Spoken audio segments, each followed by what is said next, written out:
Happy morning. November, December, జనవరి, ఫిబ్రవరి ఈ 4 months కూడా సన్ బాత్ తీసుకోవడానికి చాలా అనువైన టైం.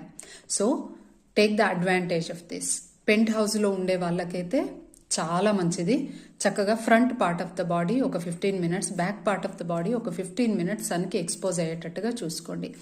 ఆడవాళ్ళు ఎంత వీలవుతే అంత మినిమం క్లోత్స్తోని సన్కి ఎక్స్పోజ్ అయ్యేటట్టుగా చూసుకోండి. మగవాళ్ళు అయితే చక్కగా షార్ట్స్ వేసుకొని కూర్చోవచ్చు.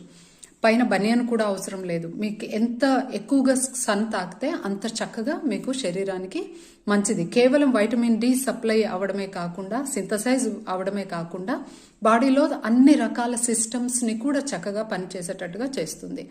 మరి సూర్యరశ్మి ఎంత పొటెన్షియల్ అంటే, ఒకప్పుడు మెంటల్ అసైలమ్స్లో కూడా పేషెంట్స్ని బాల్కనీలో పడుకోబెట్టి బెడ్స్ అక్కడే వేసేసి కంప్లీట్గా ఎండకి ఉంచేవాళ్ళు. కొన్ని రకాల మానసిక రుగ్మతలలో ఉన్న లక్షణాలు